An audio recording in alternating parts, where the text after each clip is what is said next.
রোজার ইফতারে শরবত, ছোলা, মুড়ি কিংবা ফলের প্লেট সবখানেই অপরিহার্য লেবু। আর সেই বাড়তি চাহিদাকেই যেন পুঁজি করে হঠাৎ চড়া দামে বিক্রি হচ্ছে এই নিত্য প্রয়োজনীয় পণ্যটি। রোজার প্রথম দিন রাজধানীর বিভিন্ন বাজারে লেবুর হালি বিক্রি হয়েছে 150 থেকে 200 টাকা পর্যন্ত। দ্বিতীয় দিনে দাম কিছুটা কমে এলেও এখনও 70 থেকে 100 টাকার মধ্যে ঘোরাফেরা করছে। লেবুর দাম বাড়া নিয়ে সাধারণ মানুষ ক্ষোভ প্রকাশ করেন এবং তারা বলেন, আসলে কি বলবো, মানে খুব চাহিদা থাকলেও মনের ভিতরে এমন একটা ভয় সৃষ্টি হয়েছে, ওটার বলে যাইতেই ভয় পাই।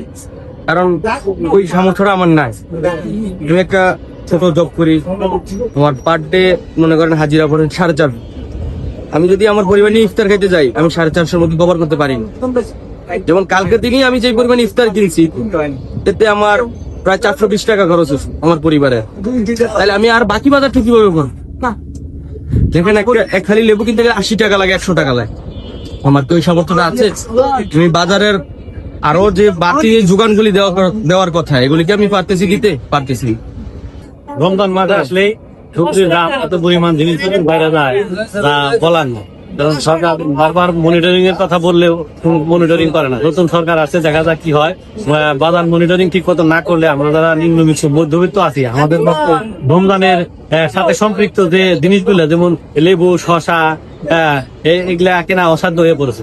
তাই সরকারকে আমি অনুরোধ করবো যাতে বাজার মনিটরিং এর মাধ্যমে বাজার নিয়ন্ত্রণ করতে হবে। রমজান জিনিসের দাম যেগুলো রমজান উপলক্ষে চলে, যেমন বেগুনটা দামটা অনেকটা বেশি। বেগুনের দাম রোজার আগে 50-60 টাকা কিনা যেত, এখন এটা 80 টাকা থেকে। অন্য তরকারি মোটামুটি একটু সীমার মধ্যে আছে। বেগুনের দাম প্রায় একটু বেশি। লেবুর দামটা এখন বেশি আছে। লেবুর দাম মোটামুটি আর কি রোজার সঙ্গে যেগুলো চলে আর কি, এগুলোর দাম একটু বেশি আছে এখন। দামটা এখন বেশি, কারণ দেখা গেছে যে আগে তো আপনার ডজন আপনার 60 টাকা পাওয়া যেত, আর এখন তো আপনার খালি মনে করেন 60 টাকা করে। আমার 60 টাকা যদি লেবু খাওয়া লাগে তাহলে তো কি হবে, আরো তো আমার জিনিসপত্র কিনতে হয় না। শুধু রোজার মাস আসলে লেবুর দাম আর কি, লেবুর সিজন থাকে না, বাকি সব মাসে লেবুর সিজন থাকে। 140 টাকা শুনলাম, তবে আজকে 120 টাকা, 150 টাকা, 1 টাকা কিছু জিনিস আছে উল্লেখিত হবে। রমজান মাস আসলে অটো এরা বাড়াই দেয়, বাড়ুক বা না, যেমন শসা বলেন, লেবু বলেন, আরো এরকম কিছু জিনিস আছে, এগুলো অটো বেড়ে যায়। দাম বাড়লেও বাড়ে, না বাড়লেও বাড়ে, এগুলো। অন্যদিকে সাধারণ ক্রেতা সেজে লেবুর দাম জিজ্ঞেস করলে স্বাভাবিক দাম বললেও সাংবাদিকদের দেখে দাম অনেকটাই কম বলে।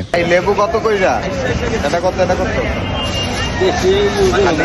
15 টাকা পিস, 10 টাকা। 60 টাকা আলি, 80 টাকা। বুঝছেন?